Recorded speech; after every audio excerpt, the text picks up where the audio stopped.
What's going on, AfterBuzzers? My guest tonight, actor-producer Tim Lounibos, has appeared in many hit TV shows, including Criminal Minds, Jag, and The Young and the Restless. He's here to talk about his newest projects, including his appearance on NCIS, Hawaii Five-0, and his latest role in Amazon Prime's original series, Bosch. Do not click away. You're tuned in to AfterBuzz TV, the ESPN of TV talk. Now, let the buzz begin. What's going on, AfterBuzzers? How's everybody doing? It is the Tim Show here in the studio tonight. We've got two Tims in the studio. Tim Lounibos, thank you so much for being here. You're very welcome. Thanks for having me. I'm very Tim excited. Squared. Tim Squared, exactly. Yes. Oh, I like that. Tim Squared. I like that a lot. Tim Squared, But you we're guys. not square. You heard it here first. We're not square. We're all kinds of shapes tonight. How are you? I'm great. I'm very excited for you to be here. Thank you. I'm excited to be here. So you are an actor-producer. Yeah. I want you to briefly talk about where you're from, where you studied, and why you decided to become an actor. Well, I'm originally from Southern California, but when I was a half-year-old, became NoCal, and that's what I identify with. Okay. I grew up in Petaluma. Nice. And Sonoma County, and then came down after college. Decided to pursue acting after I was planning on getting my MBA, and then I started having second thoughts. I Okay, had you worked got at the Bank acting of, bug. Yeah, I had worked at Bank of America. Oh, okay. And I was planning on being the next A.P. Giannini, who was the founder of Bank of America, but realized it was very unstimulating. I probably shouldn't have based my decision on that, but that's what caused me. That was the impetus for me to reevaluate what I wanted to do, and I wanted to do something creative, and I chose acting. Good for you. And I'd never acted up to that point. Well, let's talk about that very quickly. Okay. Your newest role on Amazon Prime's original crime drama, Bosch. Tell the guests, tell me what the show is about and the role that you're playing, Ed Sung. Well, Bosch is a show that's based on the author Michael Connelly's books. Oh, okay. Yeah, and this season, the upcoming season, the 5th season, is the season I'm in, and that is based on a book that he wrote called Two Kinds of Truth. It's essentially it's a great show. I mean, I rarely get so into a show that I'm auditioning for or working on, but this one I binge watched everything because it's so good. Yeah. It's about a guy named Harmonious Bosch. He goes by Harry Bosch, and it takes place in L.A. and he's just a conflicted, jaded detective, and it's a very jazzy, very kind of thinking person's type of procedural. It's not a bang bang shoot 'em up, though it has some of that type of thing. It's a crime drama. Yeah, So there's it's a crime drama. Definitely a lot of thinking in there. Yeah. So I'm guessing the writers are pretty smart. Yes, extremely smart. Extremely smart. Makes it easier for the actor. Yes, exactly. What was your favorite part about working on this specific project? My favorite part actually is behind the scenes. It's all the people that work on the show are just great. I mean, usually when you work on something, there's always like maybe one bad seed or something like that. There was not one on the entire show, and it really feels like a family. And everyone just values each other, respects each other, appreciates each other, and it's a set where there's a lot of humor. You lucked out. I lucked out. I also think it's great that there are so many platforms now for shows. I mean, look at Amazon and Hulu and Netflix that employ actors like yourself. Yeah. And I think that's great. It's extremely inclusive. Yes. And I see that a lot on streaming video and shows and stuff, and I think that has forced the hand of the deciders, shall we say, in general.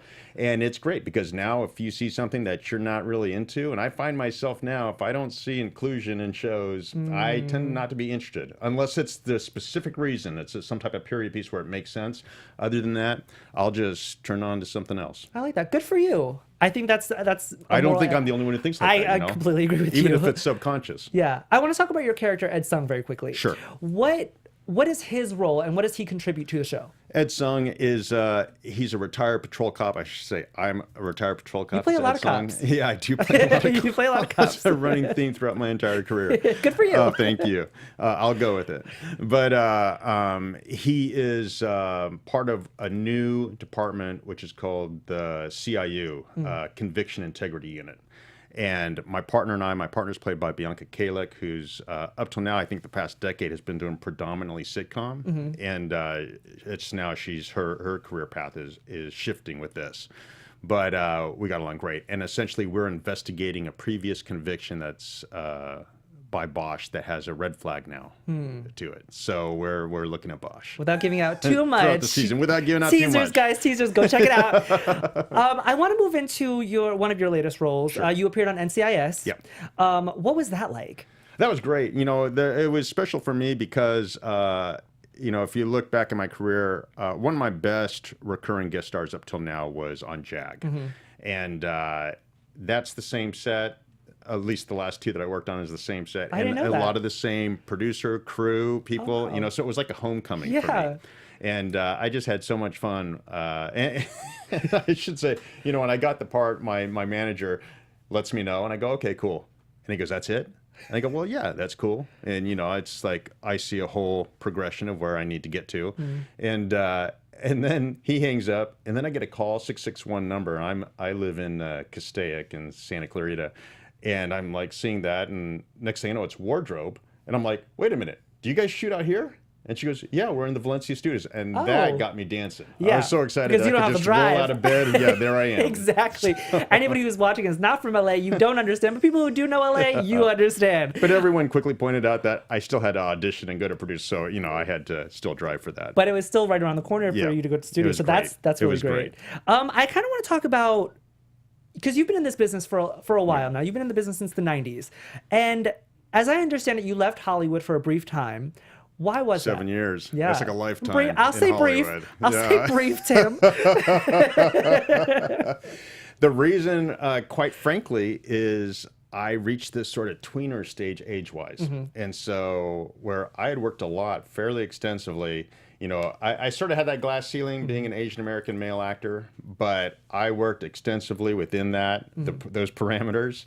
And then all of a sudden I got older, but not old enough. And I just fell off the face of the planet. I mean, I was still doing like indie stuff and stuff like that, but I could not support a family of four. And at that time I was the main breadwinner. Wow. So I was fortunate enough in that I had started you know, I had run a small theater company called Lodestone Theater Ensemble. And that experience allowed me to apply for what was a business administrator position with East West Players. It's the oldest and first Asian American theater company in the country. And that's what I did for the next 2.5 years and working crazy hours. And then from there, I went to CSUN, to the Valley Performing Arts Center, which is now the Soraya, and worked there for another four years. Oh, wow.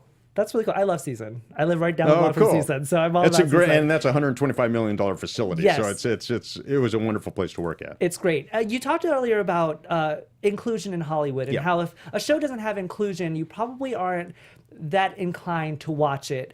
And I want to talk about if that was one of the I'll reasons. watch it in the beginning, Right. and then I'll change it and then after you'll be 3 like, or 4 oh, minutes. wait, they don't have anybody, but And it's not overt. So. It's just I find myself getting bored. Of course, no. But anyway. And you talked about how you'll watch it, but then you're not that inclined. Just stay tuned. When you left Hollywood, was that one of the contributing factors as well? Well, I'll be honest. I mean, if I had my career could have been so different if I had the same opportunities afforded to me as other actors that had the same experience, the same talent, the same looks at the time. Those are gone now. And but I just was not afforded those opportunities. In fact, I'll tell you 2 things that were often said. One was, we're not going that way. They would never say that now. No. even if it was the truth, they wouldn't say that now. They know they can't. And then the other was, and you'll be surprised, he's too manly. Okay. Because if you're an Asian American character and the sidekick or what have you, you know. Well, you are 6'1". You are very tall. I am. And that's not. I mean, I don't mean to be stereotypical, but that's great for you. But I could see why they would say that, and that's unfortunate. Yeah, it is. Yeah, that's very unfortunate. So you're German, Irish, and Korean. Yes. Do you feel like in the 90s, Hollywood wasn't really ready to embrace that? Most definitely. I mean, there were people who were open to it, and at the time when there was a push for diversity, but it was pressure from groups, advocate groups, and so they were just basically throwing out, little roles, Yeah. the smaller roles, they would make diverse or whatever. And so that's what allowed me to be able to make a living. Yes. But they certainly were not ready, unless you were a martial artist or what have you, you weren't going to be getting the leads, Yeah. in the main shows. Well, fortunately, that has films. shifted. That has shifted quite a bit. Yes. Why do you think that is? It's because I think Netflix and Amazon and All these platforms we talked about. YouTube and Yes. everything. I think everything has just forced the issue. They realize that they will make money from hiring anybody Yeah. as long as it's a great story and it's compelling, etc., which is always been the standard in Hollywood. Yeah. But they've been forced to have to redo their business model. Right. You briefly spoke about how you were the co-founder of the Asian American theater group, Lodestone Theater Ensemble. You were there for 10 years. Yeah. What did you learn from that? My goodness. I'm sure you learned a lot. I learned how What to is the- produce. I learned how to market. I learned how to, handle people that worked for me. Learned everything. life lessons. And yes. It's a great training ground, actually, for industry, work in general. For me, I always said that everything you learn running a theater company translates into other aspects of life. And in greater productions, the budget gets higher, but it's all still the same stuff you're dealing with. Yeah. I want to talk about one of your upcoming projects, Hawaii Five-0. Sure. It hasn't aired yet, so we don't want to give away too much. Yeah. But what was that like? It was great because one is I flew out to Hawaii. Right, exactly. I was literally about to ask you about that. on So March 8th. jealous.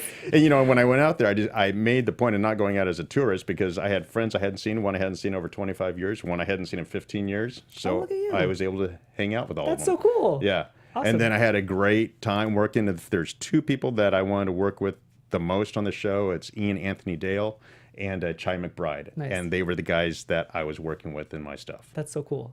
Hawaii Five-0 airs when? March 8th is what March I've been 8th. told. Gotcha. That's your episode. Yes. Anything else you have coming out? Bosch. I'm about to work on a film actually called The Orchard. I think that's it now. I just went in for a series regular today. Oh. I came straight from there to here. Congratulations. Thank you. Good luck. Break a leg. I actually have a very good feeling about that. So we'll see. Okay. Well, keep a lookout Okay. for Tim Lounibos, you guys. Tim, thank you so much for being here tonight. Thank you. I had I a very great much time. appreciate it. Thank you so much. Happy Valentine's Day. Likewise. Happy Valentine's Day to everybody else. If our fans want to follow you and what you're doing, where at can they Tim follow you? Lounibos on Instagram and Twitter, and at Asian American Actor on Facebook. Perfect. I will be sure to do that. I am Okay. Timothy Michael. You guys can find me everywhere at I am Timothy Mike. Happy Valentine's Day once again, everybody. We'll see you next time. Thank you. Our founder, Kevin Undergaro, and me, Maria Menounos, would like to thank you for tuning in to AfterBuzz TV. Remember, we're not just the first, we're the biggest in the world, and we're the only destination for all your favorite TV shows. Whatever you crave, we've got it. So go to AfterBuzzTV.com and check out our lineup. Buzz you later. The views expressed herein are those of the host only and do not necessarily reflect the views of AfterBuzz TV or its owners or principals.